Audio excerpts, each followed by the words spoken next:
하나님 아버지, 이 시간 말씀을 전하시는 이영주 목사님께 성령께서 붙들어 주시고 예수 그리스도의 십자가 복음을 전하는 중요한 사명을 잘 감당하시도록 날마다 말씀과 성령 충만함과 건강을 주시고 목사님 가정 가운데 어려움 당치 않도록 필요한 시기에 부족함이 없도록 채워주시길 간절히 기도드립니다. 이 시간 말씀을 통하여 주재림 완성될 하나님 나라를 소명하며 하나님 나라의 백성으로서 지체들을 더욱 사랑하며 서로의 짐을 나눠지며 서로 고엘 공동체가 되어 하나님의 사랑이 흘러넘치는 유라 공동체가 되기를 소망하며 살아계신 우리 주 예수 그리스도의 이름으로 기도드립니다. 아멘.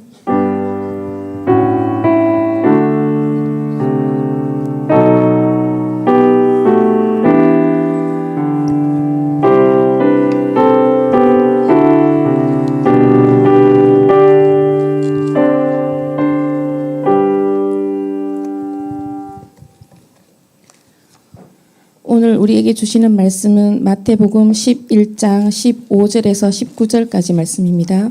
마태복음 11장 15절에서 19절입니다. 봉독하겠습니다. 기 있는 자는 들을지어다. 이 세대를 무엇으로 비유할까? 비유하건대 아이들이 장터에 앉아 제 동물을 불러 이르되 우리가 너희를 향하여 피리를 불어도 너희가 춤추지 않고 우리가 슬피 울어도 너희가 가슴을 치지 아니하였다 함과 같도다. 요한이 와서 먹지도 않고 마시지도 아니하매 그들이 말하기를 귀신이 들렸다 하더니 인자는 와서 먹고 마시매 말하기를 보라 먹기를 탐하고 포도주를 즐기는 사람이요 세리와 죄인의 친구로다 하니 지혜는 그 행한 일로 인하여 옳다함을 얻느니라. 아멘. 아멘. 예, 오늘 14주년을 기억하며 우리에게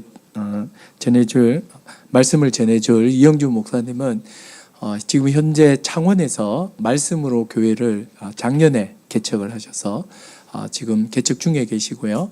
지금 또 여기 경산에 보면은 대신대학교라고 있습니다. 학부도 있고 대학원이 있습니다. 또 대신대학원과 또 저기 하양 쪽에 영남신학대학원이 있습니다. 이 두 곳에서 이 BLF 지금 이제 이름이 바뀌었는데 원래 이제 아나톨리였다가 한책사였다가 이제 BLF 한책사 그대로네, 그죠? 한책사 지도 간사로 지금 지금 현재는 영남신학교에서 지금 신대원생들과 학부생들을 또 말씀을 가르치고 또 이렇게 섬기고 있습니다. 너무 귀하신 분입니다. 창원이 집인데도 불구하고 매주 한 번씩 이쪽으로 와서 신학생들을 포기하지 않고 가르치는 정말 대구 지역에는 진짜 등불과 같은 그러신 분입니다. 그래서 오늘 말씀을 전하실 때 큰 은혜 되시면 좋겠습니다. 우리 이영주 목사님이십니다. 예, 예, 박수로 맞을까요? 네.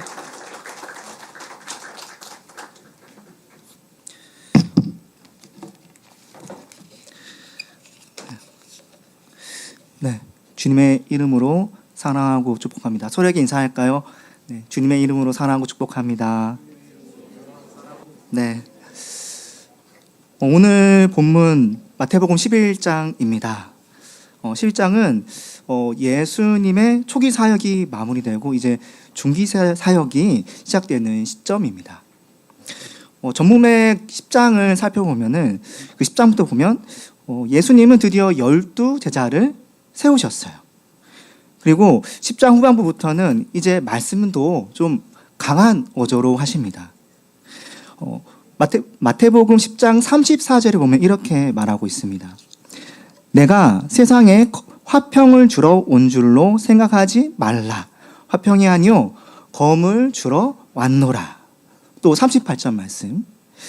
또 자기 십자가를 지고 나를 따르지 않는 자도 내게 합당하지 아니하니라. 그리고 또 11장 이제 11장 1절부터 해서는 이제 세우신 12제자들과 여러 동네를 다니시면서 가르치고 전도하십니다. 하지만 한편으론 이제 의심하는 자들, 또 회개치 않는 고울들, 적극적으로 대적하는 자들이 나타나기도 하는 시기입니다. 의심하는 자 누굴까요? 놀랍게도 세례 요한입니다. 그는 당시 옥에 갇혀 있는 상태였고요. 그래서 제자들을 보내가지고 당신이 정말 오실 그이까 우리가 다른 일을 기다려야 하리까라고 이야기를 하십니다. 또 예수님께서는 권능을 베풀어가지고 사역하는 그런 마을들이 계셨는데 그 중에서 회개치 않는 그런 마을들도 생겼다라는 거예요. 고라신, 베세다, 그 유명한 가버나움. 놀랍죠? 마태복음 11장 21절 말씀에 이렇게 말합니다. 화이스진저 고라시나 화이스진저 베세다야 너희에게서 행한 모든 권능을 두로와 시돈에서 행하였더라면 그들이 벌써 베옷을 입고 재에 앉아 회개하였으리라. 또 12장 23절 말씀에 가버나움아 하면서 같은 논조로 이야기합니다. 반대자는요. 마태복음 12장에 보면 이제 바리새인들이 예수님과 안식일 논쟁을 하면서 적극적으로 티키타카를 합니다. 대적을 합니다. 그들은 예수님이 귀신의 왕 바알세울을 힘입어서 귀신을 쫓아낸다고 라고도 이야기합니다. 그리고 심지어는 죽이려고 모의도 합니다. 마태복음 12장 14절 말씀에 바리새인들이 나아가서 어떻게 하여 예수를 죽일까 의논하거늘. 네, 심각하죠. 그런데 이런 때 예수님은 귀 있는 자는 들을지어다라고 말하십니다. 중기사역 이제 힘써 뭔가 해야 할 때 예수님은 귀 있는 자를 찾으십니다. 오늘 이제 설립 14주년 맞이한 유라교회입니다. 오늘 말씀을 통해서 하나님은 우리에게 어떤 이야기를 들려주시고자 할까요? 한번 본문 말씀을 찬찬히 보면서 생각해 보겠습니다. 귀 있는 자입니다. 귀 있는 자. 여기서 귀 있는 자들은 오늘 마태복음 11장 7절에 있는 무리들입니다. 오늘 본문 전문맥 마태복음 11장 2에서 3절에서 예수님은 세례 요한은 예수님이 그리스도이신지를 의심하면서 제자들을 보내 질문을 하죠. 오실 그이가 당신입니까? 예수님은 자신이 그리스도이신 것을 직접적으로 말하지 않아요. 대신 맹인을 보게 하고 못 걷는 자를 걷게 했다라고 하는 그가 행하신 일에 대해서 이야기합니다. 즉 증거를 통해서 내가 그리스도다 라는 것을 말씀해 주신 거죠. 세례 요한이 제자들이 떠난 후 예수님은 이 모든 광경을 지켜본 후에 우리들에게 7절부터 말씀하시는데 오늘 본문 말씀을 듣고 있는 자들이 바로 그 무리들이다. 그렇습니다. 그러면 이 무리들은 어떤 자입니까? 이미 예수님의 복음, 하나님 나라, 그 모든 것들을 들었던 자들입니다.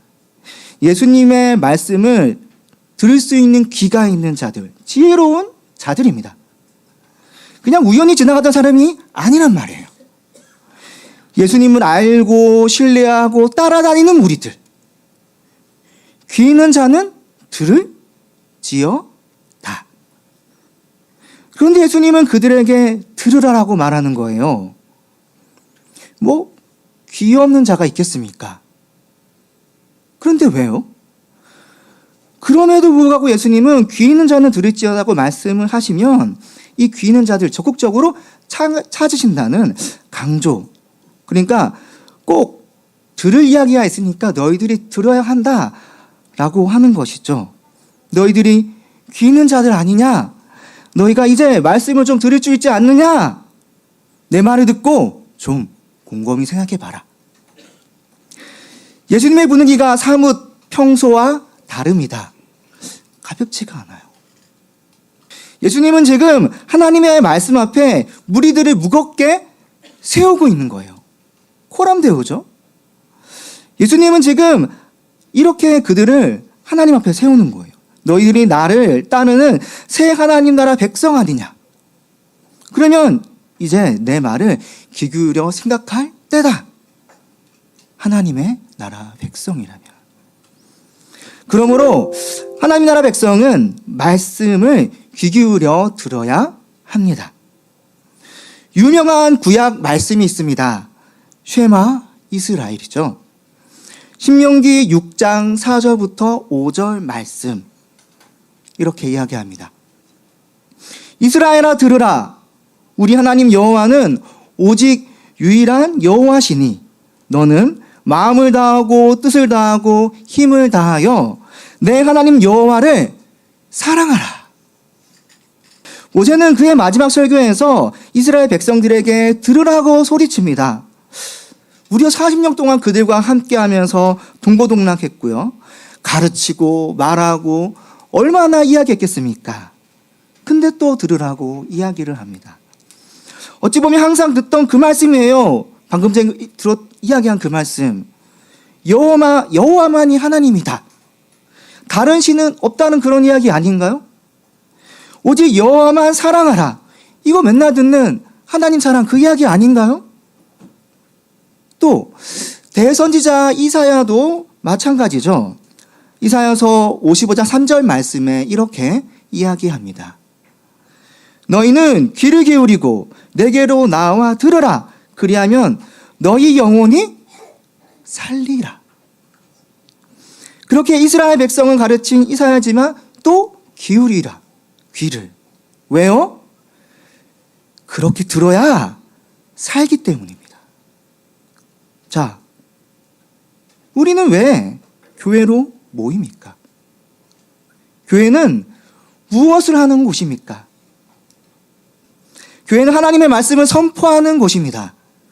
성도는 하나님의 말씀을 듣기 위해서 교회로 모입니다. 이 사실을 잊지 말아야 합니다. 우리 목사의 스타일 내가 잘 알지. 너무 잘 알아. 내가 말씀 공부도 얼마나 많이 했는데 이제 이 말씀 하시려고 하구나. 그러면 이런 레파토리겠네. 하나님의 말씀, 목사님의 말씀 이제 익숙해졌고 다 알아. 이런 방식으로 나아가면 될까요? 하나님 나라 교회, 복음의 기초 성경적 교회, 한 새사랑 운명 공동체, 교회적 존재, 익숙한 단어들 이제 다 알아. 항상 새롭고 귀 기울여 듣는 자가 살아있는 자입니다. 나태함, 무감각함, 무관심하다고 느낄 때 스스로 생각해야 됩니다. 나 지금 괜찮은 건가? 나 괜찮은 거지? 어린 친구들, 없나요? 있으시죠? 네. 교회에 왜 와요? 전사님이 전하는 하나님 말씀 들으러 오는 거죠? 시편 119편 105절 말씀에 주의 말씀은 내 발의 등이요 내 길의 빛이니이다. 그래요. 지금 친구가 좋고 또 가족 같은 교회, 누나, 또 형, 좋은 거 다 알아요. 근데 이제는 주님의 말씀이 좋아서, 이제는 그 말씀이 듣고 싶어서 교회로 모이는 거예요. 말씀이 내 발의 등이고 내가 가야 할 길을 정확히 비춰주는 길입니다. 등대입니다. 이제는 목사님이 좋았고 교회 식구들이 좋아서 교회에 나왔고 리더가 너무 좋았는데 이제는 아니에요. 그 말씀이 내 발에 등불이 되고 내가 나아가야 될 길, 목사님이 내 길이 아니에요. 말씀이 내 인생의 길을, 하나님께서 나에게 가고자 하는 길을, 그 교회적 존재로서 가야 될 그 길을 비춰주는 거예요. 그러면 어떻게 해야 됩니까? 달려가야죠. 뛰어가야죠. 가만히 있을 수 없습니다. 누구와 함께요? 유라교회. 14년 함께했던 유라교회. 아멘이십니까? 아니요, 전 아직 준비가 덜 됐어요. 아니요? 아닙니다. 지금입니다. Right now. 지금 함께 나아가야 될 때입니다. 그러면 오늘 우리가 드려야 할 말씀 무엇이라고 말합니까? 네, 16절 말씀 이렇게 이야기합니다. 이 세대를 무엇으로 비유할까? 비유하건대. 예수님이 우리에게 알려주고 싶은 말씀은 이 세대에 대한 말씀입니다. 그들이 속한 이 세대 어떤지 잘 분별해야 한다라는 말씀이죠. 세대란 찾아보면 게네아라고 합니다. 게네아.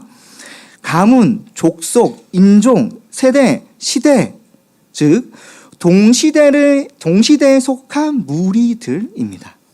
아이온이 아니에요. 자주 듣던 그 아이온, 로마서 듣던 그 아이온, 갈라디아서 1장 4절 말씀에 악한 세대, 그렇죠? 다르게 표현하면 악한 세상, 이것이 아니라는 거예요. 게네아는 동시대에 속한 무리입니다. 현대인, 이 시대의 사람들은 무엇에 비유할 수 있을까라는 그런 것들을 말하고 있는 겁니다. 같은 시대에 살고 있는 사람들, 우리와 함께 부딪히면서 살고 있는 사람들에 대한 이야기를 예수님은 말하고 있습니다. 이를테면 지금 예수님의 어떤 시대로 말한다면 바리새인, 유대인, 종교 지도자들, 서기관들 이런 사람들이 되겠죠. 신자들에게 같은 시대를 사는 자들이 어떠한지 지금 그런 분별할 수 있는 눈이 있어야 한다라고 말하고 있는 것입니다. 제가 알기로는 우리 유라교회 EDL 스쿨 일상학교 운영하고 있죠? 네, EDL 스쿨 너무 좋습니다. 필요합니다. 정말요. 이 시대를 분별하게 하는 그 눈을 우리 아이들에게 길러주는 거예요. EDL 스쿨을 통해서 아이들이 일상에서 맞닥뜨리게 되는 그 평소의 상황들을 분별하고 이래서 저 친구들은 그렇게 반응하는 거구나. 그래서 그렇게 생각하는 거였구나. 이 말은 내가 조심해야 되겠어.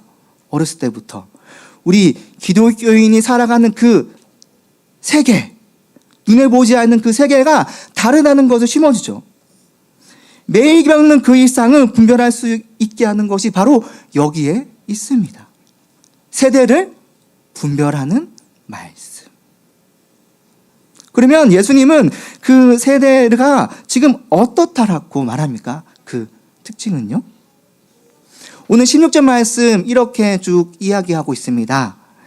이 세대를 무엇에 비유할까? 비유하건대 아이들이 장터에 앉아 제 동물을 불러 이르되 우리가 너희를 향하여 피리를 불어도 너희가 춤추지 않고 우리가 슬피 울어도 너희가 가슴 치지 아니하였다 함과 같도다. 장터. 많은 사람들이 순식간에 몰려들고요. 왁자지껄하게 대화하고 또 그런 복잡한 분위기가 연상되는 곳입니다. 어떤 이들은 자기가 원하는 것을 사고자 이 길로 가고 어떤 이들은 또 팔고자 저 길에 가서 머무르고 각자 모두가 자신의 일에 몰두하여서 자신의 열정을 쏟아놓는 곳, 그곳이 바로 장터, 지금 이 시대입니다. 예수님은 거기서 어떤 아이들이 피리를 불기도 하고 슬피 울기도 한다고 합니다. 이것은 당시 아이들이 행하던 어떤 그런 결혼식 놀이, 또 장례식 놀이입니다. 그러니까 피를 부는 것은 기쁨과 즐거움의 그런 결혼식이고요. 슬피 우는 것은 장례식 놀이입니다.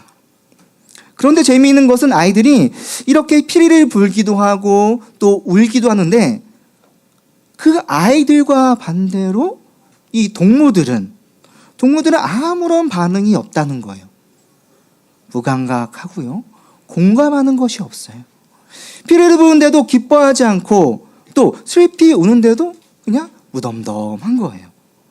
마치 장터에서 물건을 사고 파는 것에 정신 팔려서 옆에 있는 사람이 누구인지도 못한 채 흥정하는 그런 어른들과 같아요. 자신의 필요, 자신의 유익을 위해 자기중심적으로 모든 것을 바라보면서 열정을 쏟아놓는 그 장터의 분위기 때문에 이제 아이들도 무감각한 거예요. 반응이 없어요. 여기서 말하는 아이들 누구입니까? 그 아이들은 세례 요한과 예수님입니다. 세례 요한, 예수님은 장터 같은 그 시대 가운데에서 복음을 선포했습니다. 세례 요한은 슬피 우는 복음, 죄와 심판의 복음을 선포했습니다. 주 앞에 우리는 죄인이며 이대로 계속되면 심판받을 수밖에 없는 세상이라고요. 그래서 그는 외쳤습니다. 회개하라, 천국이 가까이 왔느니라. 죄를 씻어 하나님 나라를 준비하라고 말입니다. 예수님은 기쁨의 복음을 죄인들이 구약에 예언된 그 그리스도, 자신을 통해서 구원받을 수 있는 길이 열렸다고 지금 선포했다고 말하는 겁니다. 회개하라, 천국이 가까이 왔느니라. 같은 말씀입니다만 또한 다른 색깔로 말입니다. 예수님은 죄인들이 회개함으로 자신과 함께 천국 잔치에 참여하여 먹고 마시며 기뻐하고 하는 그런 것들을 바라며 이 복음을 전했습니다. 그러나 장터 가운데 있는 동무들 어떻습니까? 바리새인, 서기관, 그런 종교 지도자들, 대부분의 유대인들 냉랭합니다. 자신의 일에만 열정을 쏟으면서 다른 것에는 무감각해요. 복음을 거부합니다. 그들은 왜 무감각할 수밖에 없을까요? 오늘 18절, 19절 상반절에 이렇게 이야기를 합니다. 마태복음 11장 18절 이렇게 요한이 와서 먹지도 않고 마시지도 아니하며 그들이 말하기를 귀신이 들렸다 하더니 인자는 와서 먹고 마심에 말하기를 보라 먹기를 탐하고 포도들을 즐기는 사람이요 세리와 죄인의 친구로다 하니. 그들이 무감각했던 것은 자신들의 유대계적 기준, 그 기준이 너무 확고했기 때문입니다. 거기에 너무 열정이 높았던 거예요.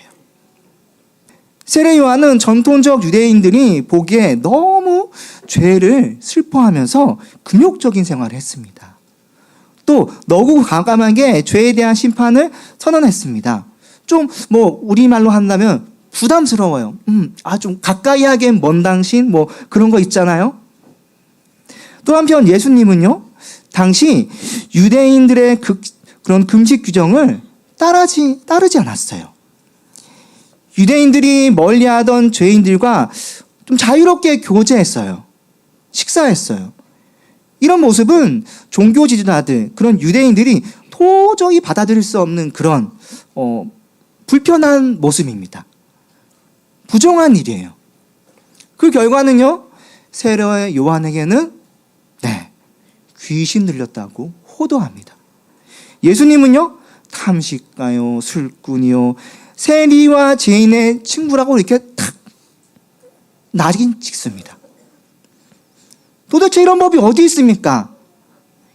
성경을 기준으로 삼지 않고 그들 자신의 어떤 유대교적 전통을 기준 삼아서 지금 뭐 하는 겁니까? 어쩌면 종교 지도자들은 그냥 자신들의 권위, 이런 인기가 빼앗기는 것이 두려웠고 싫었던 것인지도 모르겠습니다. 결국 세례 요한도 예수님도 자신들이 짜놓은 그런 시스템, 그런 권위에 도전하는 자들 아니겠습니까? 그들은 세례 요한과 예수님을 버리려고 그냥 자기 중심적으로 자기가 알고 있는 논리 이런 것들을 주장했던 것입니다. 그러므로 신자는 자기 중심적인 이 시대를 분별해야 합니다. 학생 여러분, 우리는 무엇으로 세상을 이렇게 봐야 할까요? 성경. 우리 다 같이 한번 우리 친구들 이야기해 볼까요? 큰 소리로 시작. 아주 또랑또랑합니다. 네, 그렇게 치겠습니다. 네, 그렇게 맞아요. 성경이에요. 그 성경을 자세히 보고 또 자세히 보고 묵상하면은 알게 됩니다. 내 생각이 아닌 그 성경, 하나님, 하나님은 지금 어떻게 하는 것일까? 하나님이 내게 베풀어 주시는 은혜는 무엇일까? 무슨 말씀 하려고 하는 것일까? 할 때 알게 됩니다. 그런데 우리가 사는 이 시대는요, 자기중심적이에요. 나야 나. 이 시간 오늘 주인공은 나야 나. 그렇죠? 어느 아이돌이 옛날에 노래했던 것처럼 그렇습니다. 충동적이고요, 즉흥적이고요, 자기 자신에 대한 이해, 그런 행복, 이해득실을 기준으로 이 진리를 상대적으로 평가합니다. 이것에 대한 특징들을 세 가지로 정리하면 다음과 같습니다. 첫째는 객관적 질서를 인정하지 않습니다. 두 번째는 절대 진리, 나는 몰라요. 그리고 절대적 윤리도 인정하지 않습니다. 곧 모든 질서는 나 중심인 거예요. 내가 좋아하는 것이 진리요, 지금 이 순간 내가 기쁘고 좋은 거면은 그게 진리입니다. 이 시대를 비유하자면은 사바나의 초원과도 같습니다. 나는 지금 이 초원에 떨어진 한 마리 짐승과도 같다 할까요? 누가 떨어뜨렸는지는 잘 모르겠는데 그냥 떨어졌으니까 아무튼 살아남아야 되는 거예요. 그래서 생존을 위해서 나만 괜찮으면 다 괜찮아, 조금 더 넓히면은 확장된 나, 그런 가족 중심, 이런 가족 중심으로 가족만 괜찮으면 괜찮아, 그리고는 다 대파적이에요. 다 밀어냅니다. 어떤가요? 지금 우리 주변 멀리 볼 것도 없지 않습니까? 그냥 오늘 교회의 문을 열고 나가고 나면은 그 막닥뜨리는 그곳이 바로 그곳입니다. 환영합니다. 여기는 사바나의 초원, 약육 강식의 세계입니다. 이 시대가 주장하는 이런 기준들에 유혹되지 맙시다. 아멘이십니까? 물질만능주의, 권위를 무시하는 것, 개인주의적이고 확장된 개인주의, 그런 가족반을 주장하고 귀하게 여기는 것, 이 육체적 가족인 거예요. 이것은 자아 성취를 최고의 가치로 알면서 살아가는 것, 그것을 위해서는, 그런 자신의 행복을 위해서는 다른 것 해상해도 괜찮아요.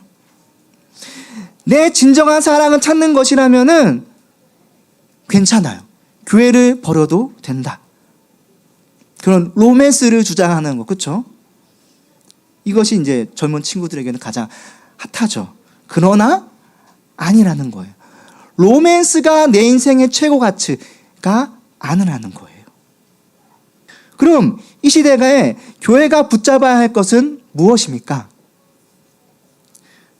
그것은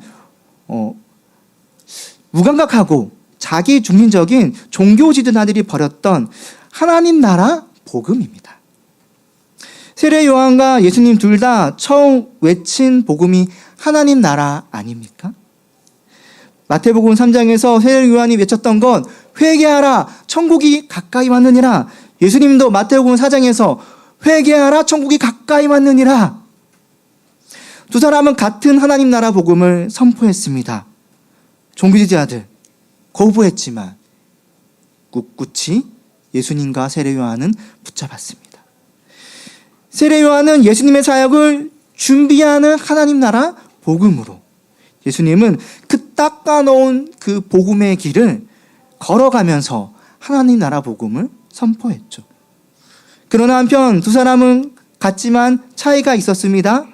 세례 요한은 와서 먹지도 않고 슬퍼하며 우는 천국의 복음을 선포했습니다. 누가복음 3장 3절 말씀에 이렇게 이야기합니다.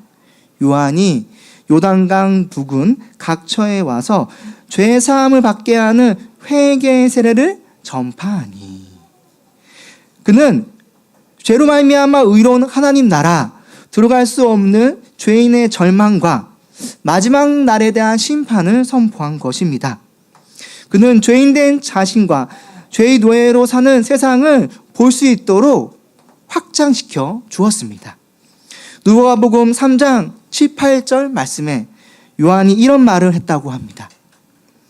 요한이 세례 받으러 나오는 무리에게 이르되 독사의 자식들아, 누가 너희에게 일러 장차 올 진노를 피하라 하더냐? 그러므로 회개에 합당한 열매를 맺고 맺어야 되는 것이에요.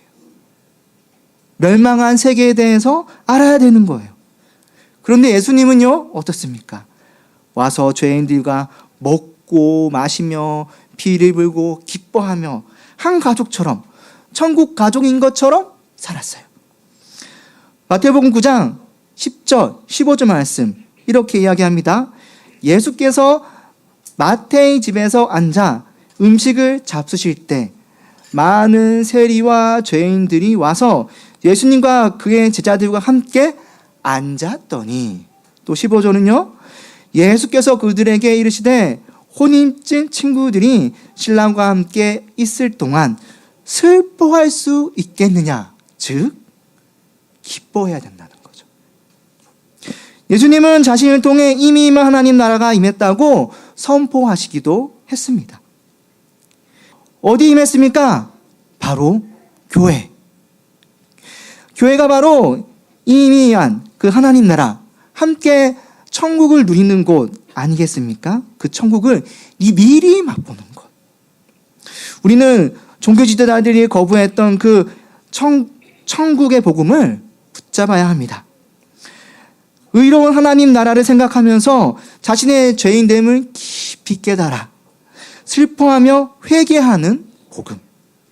죄로 심판받은 세상을 바라보며 슬퍼하고 그들을 위해서 기도하는 복음. 또 한편으로는요, 예수 믿는 자들에게 주신 이미 임한 하나님 나라를 기뻐하는 복음입니다. 구원받은 하나님의 가족, 교회와 함께 즐거워하는 복음입니다. 하나님은 교회에게 죄를 슬퍼하고 또 교회와 함께 기뻐할 수 있는 복음을 주셨습니다. 이미 임한 하나님 나라로서 말입니다. 그러므로 신자는 이제 슬픔과 기쁨의 하나님 나라 복음을 붙잡아야 합니다. 제가 보니까 유라교회는 이 슬픔과 기쁨의 하나님 나라 복음으로 충만한 교회입니다. 자신의 죄인됨을 생각하며 이미 죄사함을 받은 자로서의 그런 기쁨을 누리면서 경건하게 살아가는 곳. 오늘 그 예배 그 가운데서 회개하는 고백 하지 않으셨습니까? 또 이미 임한 하나님 나라를 하나님의 가족, 교회와 함께 기뻐 누리고 있는 유라교회 아닙니까? 제가 이것을 그리고 잘 알고 있습니다. 왜냐하면요, 제가 그 전도사 시절부터 이 유라교회를 자주 들락날락 했다는 것입니다. 어쩌면은 제가 먼저 어떤 유라교회 성도님들보다도 더 유라교회에 먼저 딱 이게 말을 뒤어놨을지도 모르겠습니다. 그래서 일이 있으면 유라교회에 왔다 갔다 하고, 또 그러면서 성도님들을 보면서 그런 것들을 조금씩 느낄 수 있었어요. 또 예전에 또 우리 담임 목사님 김광익 목사님께서 유라교회 이야기를 한번 이렇게 이야기해 주시면은, 와, 유라교회가 이렇게 하나님의 기쁨을 누리며 서로 형제 자매로서 챙기고 사랑하고 그렇게 누리는 교회였었구나. 제가 그렇게 이야기 들었거든요. 심지어 우리 김광호 목사님은 편의점 목사님으로 옛날에 불렀다는 사실을 알고 계시죠? 네. 네. 그렇게 하나님의 사랑을 정말 발이 닳도록 먼저 집사로서의 직분들을 막 감동하면서 그런 것들을 알고 있는 우리 집사 직분을 또 퇴임하시고 임직 받으신 분들은 또 얼마나 깊은 의미 가운데에서 이런 직분들 받으실까라는 생각도 있습니다. 또 얼마 전에 제가 딱 오니까 기도표가 딱 작성되어 있는데 그 기도 내용의 면면들이 정말 유라교회는 너무 좋다. 유라교회 좋습니다. 네, 아멘이 안 나오시네요. 이거 좀 이상한데요. 네, 내가 지금 유라교회 온 거 맞죠? 네, 아멘.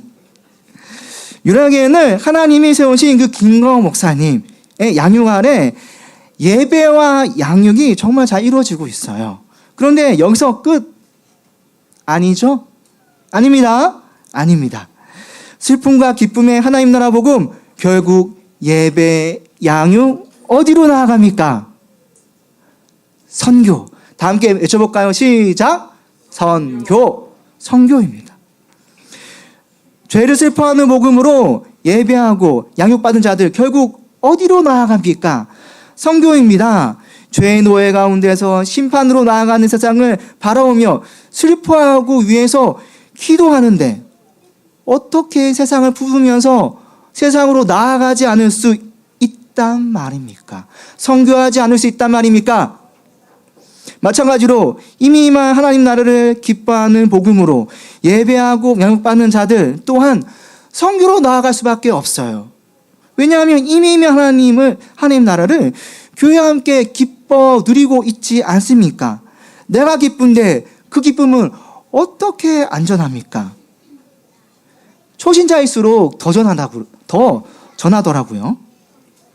그러므로 이제 선교로 나아갑시다. 전도합시다. 유라교회도 이제 연초에 그런 그렇죠. 전도 활동들, 그렇죠. 초청 잔치들 하잖아요. 그런 부분들을 잘 준비하면서 교회가 준비하고 있는 것들을 함께 해나가면 될 것 같습니다. 죄로 멸망받을 수밖에 없는 세상 가운데에서 이 슬픔의 복음 전해야 되지 않겠습니까? 소망 없는 세상 가운데에서 살아가고 있는 그들에게 이 유라교회의 그런 기쁨, 즐거움, 하나님 나라의 큰 은혜를 전해야 되지 않겠습니까? 세상에서 맛볼 수 없는 그것이 바로 우리 유라교회에 있지 않습니까? 슬픔과 기쁨의 복음으로 잘 양육받은 자들은 이 일을 잘 감당할 수 있습니다. 왜냐하면 아니까, 내가 맛보았으니까요. 이렇게 예배, 양육, 선교는 주기적으로 순환되어야 합니다. 그런 교회가 건강한 교회요, 살아있는 교회입니다. 만약 이런 순환이 일어나지 않는다면요, 자칫 세상과 벽을 쌓아놓고 있는 교회일 수가 있는 거예요. 예배, 양육, 선교. 또 돌아가서 예배, 양육, 선교. 이건 굉장히 자연스러워야 되는 거예요. 양육 어느 정도 이제 됐으니까 이제 선교만 계속하나요? 아니잖아요. 또 돌아가야죠. 네, 그렇게 교회 상을 보면서 목사님의 목양 지도를 받으면서 해나가면 되는 것입니다. 세상과 단절된 교회, 베테다 교회는 있어서는 안 됩니다. 우리끼리만 좋은 교회가 되어서는 안 된다는 것입니다. 그런 교회는 잎사귀만 무성한 교회, 푸른 교회입니다. 예수님은 열매 없는 그런 나무를 책망하셨습니다. 예배, 양육, 선교, 이 순환은 그 교회가 살아있다라는 생명력을 보여줍니다. 그런데 이때 염두에 둘 것이 있습니다. 그것은 우리가 슬픔과 기쁨의 복음을 잘 전해도 세례 요한과 그 예수님이 받았던 대우 받을까요? 안 받을까요? 네, 받는다는 거예요. 받습니다. 안 받을 수 없어요. 세상은 세례 요한과 예수님이 전했는데도 어떻게 했어요? 무시했거든요. 무관심했거든요. 세례 요한에게는 귀신 들렸다. 와, 이거 셉니다. 이거 세요, 이거. 그렇죠? 예수님에게는 세리와 죄인들의 친구라. 이거 우리로 치면 거의 욕입니다. 욕. 하물며 흠있고 점있는 교회인데, 교회가 완전하죠. 완전한데, 근데 교회의 부족함이 이 땅 가운데에서는 어쩔 수 없이 좀 있다는 거예요. 그런데 어떻게 그 세상 사람들이 가만 놔두겠어요? 이때 우리에게 위로가 되는 말씀이 무엇입니까? 오늘 11장 19절 하반절에 이렇게 지혜에 대해서 이야기합니다. 함께 읽겠습니다. 시작. 지혜는 그 행한 일로 인하여 옳다함을 얻느니라. 아멘. 예수님은 사역 초기부터 언제나 그 행하신 일로 옳다 인정함 받으셨습니다. 마지막 십자가의 죽으심으로 옳다 인정도 받으셨습니다. 백분장과 함께 예수님을 지키던 자들이 뭐라 이야기했습니까? 이는 진실로 하나님의 아들이라. 그가 한 일, 그 모든 사건의 과정들을 본 그들의 고백입니다. 우리도 마찬가지입니다. 그게 어떻게 뻥튀기처럼 뻥 되어지겠습니까? 과정, 행하는 일이 필요합니다. 요한복음 13장 34절부터 35절 말씀에 예수님이 우리의 제자됨에 대해서 이렇다라고 가르쳐주고 계십니다. 요한복음 13장 34절부터 35절 말씀 제가 읽어드리겠습니다. 새 계명을 너희에게 주노니 서로 사랑하라. 내가 너희를 사랑한 것 같이 너희도 서로 사랑하라. 너희가 서로 사랑하면 이로써 모든 사람이 너희가 내 제자인 줄 알리라. 비록 선교의 열매가 뚜렷하지 않더라도 슬픔과 기쁨의 하나님 나라 복음을 붙잡고 서로 사랑하면서 한 몸, 한 교회 되어서 살아가면 되는 것입니다. 그러면은 어떻게 된다고요? 모든 사람이 너희가 내 제자인 줄 알리라. 네, 물론 선교해야 되겠죠. 하지만 이런 교회됨, 하나님의 가족, 공동체, 이것을 이루면서 살아가게 될 때 온 세상이 결국 인정하게 된다는 거예요. 온 세상이 우리를 거부한다 할지라도 하나님은 아세요. 그리고 하나님은 이렇게 한 몸, 한 가족으로 사랑하면서 살아가는 자들에게 맞는 자들, 그런 구원을 얻은 백성들은 탁 붙여주십니다. 이것을 어떻게 할 수 있습니까? 사도행전 2장 46절부터 47절 말씀. 초대교회에서 한 가족처럼 살아갔을 때 그 결과가 이렇다라고 우리에게 말해주고 있지 않습니까? 제가 읽겠습니다.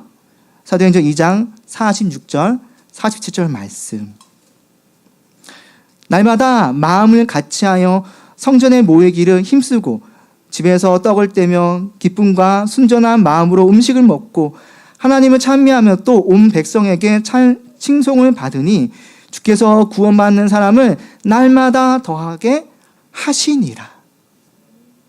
찬양하고, 교회는 찬양하고, 믿지 않는 사람들이라도 칭송하는 그런 교회, 하나님께서 붙여주십니다.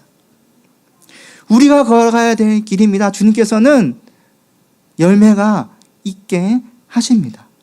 이 믿음을 가지고 한 걸음씩 함께 교회와 유라교회 하나님의 가족들과 나아갔으면 좋겠습니다. 이제 말씀 맺겠습니다. 오늘 세 가지에 대해서 이야기했습니다. 하나님 나라 백성은 말씀의 귀를 기울여야 합니다. 그때요, 중요한 것이 있는데, 신자는 이 세상을 구별할 때 자기 중심적인 이 시대인 것을 가지고 분별해야 된다는 사실입니다. 또 한편으로 붙잡아야 될 것은요, 슬픔과 기쁨의 하나님 나라 복음, 죄를 슬퍼하고 하나님의 백성들, 그런 가족인 교회와 함께 기뻐하는 이미 임한 하나님 나라의 현신 교회와 함께 기뻐하는 하나님 나라 복음, 이것을 붙잡는 것, 이 기쁨과 또 슬픔의 복음을 붙잡고 나아가는 유로하게 교회 될 줄 믿습니다.